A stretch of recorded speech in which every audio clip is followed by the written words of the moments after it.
ये पूरा चुनावी खेल है और चुनावी खेल में एक बंदा का, उस बंदे का आपने मर्डर किया है जिसका नाना उस्मान ब्रिगेडियर, उस ब्रिगेडियर उस्मान जिसको नौशेरा का शेर बोला जाता है, पाकिस्तान से कश्मीर को छीना जिसने स्नेच किया, उसके जो है क्या बोलते हैं, नाती को तुमने मार दिया।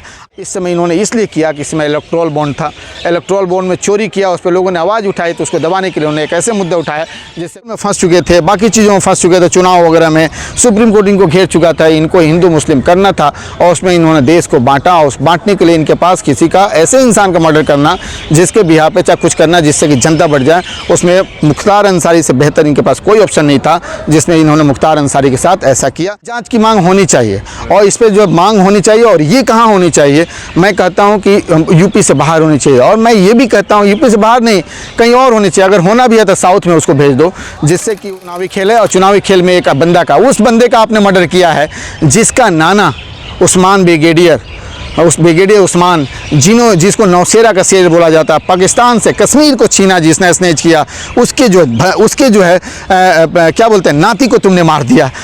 हामिद अंसारी के भतीजे को तुमने मार दिया। आपने हकीम अजमल खान जिसने इसका नींव रखा इस जामिया का, उस जामिया के नींव रखने वाले को जिसने देश की आज़ादी में पार्टिसिपेट किया, उसके जो है पोते को तुमने मार दिया।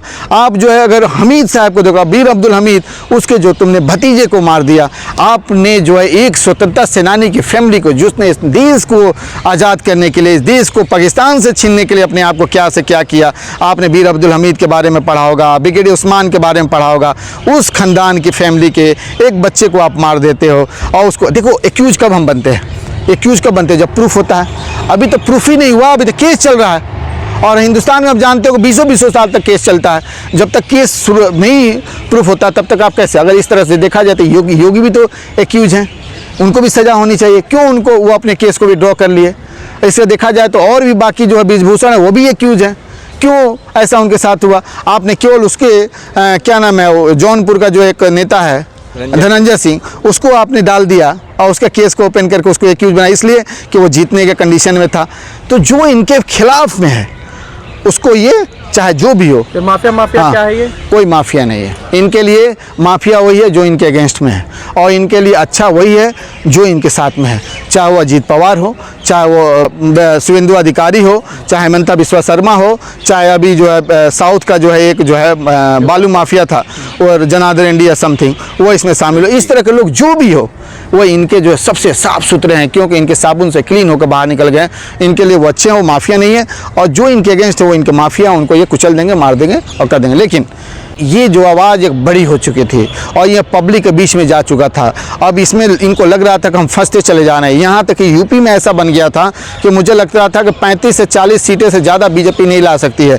तो इस चीज़ को फिर से ये हिंदू मुस्लिम का इनके पास कोई और मुद्दा नहीं बन रहा था, क्योंकि पिछले बार में इन्होंने जो है वो पुलवामा किया, उरी किया, बाकी सब किया, तो वो जब मुद्दा तब था नहीं। अब ये मुद्दा इलेक्ट्रोल में फंस चुके थे, बाकी चीज़ों में फंस चुके थे, चुनाव वगैरह में सुप्रीम कोर्ट इनको घेर चुका था, इनको हिंदू मुस्लिम करना था और उसमें इन्होंने देश को बांटा। उस बांटने के लिए इनके पास किसी का ऐसे इंसान का मर्डर करना जिसके बिहार पे चाहे कुछ करना जिससे कि जनता बढ़ जाए, उसमें मुख्तार अंसारी से बेहतर इनके पास कोई ऑप्शन नहीं था, जिसमें इन्होंने मुख्तार अंसारी के साथ ऐसा किया। ये मैं नहीं कहता, ये जो मीडिया कहती है। इसको जो लोगों की, आम जनता की जो आवाज़ है उसको मैं आपके सामने तक पहुँचा दूँ। जांच की मांग की जा रही है। नहीं, जांच की मांग होनी चाहिए और इस पर जो मांग होनी चाहिए। और ये कहाँ होनी चाहिए, मैं कहता हूँ कि यूपी से बाहर होनी चाहिए। और मैं ये भी कहता हूँ यूपी से बाहर नहीं, कहीं और होनी चाहिए। अगर होना भी है तो साउथ में उसको भेज दो, जिससे कि उसका जो है जनता के अंदर एक विश्वास हो कि इसमें जो भी जनता जो भी होगी निष्पक्ष होगा और इसमें जो भी जिसको सज़ा मिलेगी वो सही तरीके से सज़ा मिलेगी। नहीं तो आप दे दोगे, गुजरात में भेज दोगे,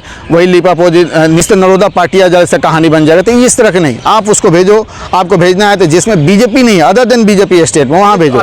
सत्ता हमेशा बदलती है। इस देश में मुस्लिम हुकूमत रहा 800 साढ़े 800 साल। इस देश में जो है अंग्रेज़ों का हुकूमत रहा 200-250 साल, है ना, और 250 साल। सेम जो कंडीशन अभी आई है ना 1857 के बाद से ऐसी कंडीशन सेम आई थी कि जब मुसलमानों ने जब विरोध किया तो दिल्ली से लेकर लखनऊ तक, फरुखाबाद तक, इधर मेवात तक, जितने भी उधर कराची में, लाहौर में मुसलमानों की जो है हर पेड़ से लटका दिया गया था। कम से कम 20,000 मुसलमान को जो है मौलवियों को, ये ऐसा हो गया था कि मदरसा में मौलवी पढ़ाने वाला नहीं था, सिंगल मदरसा बचा था, वो बाराबंकी में बचा था।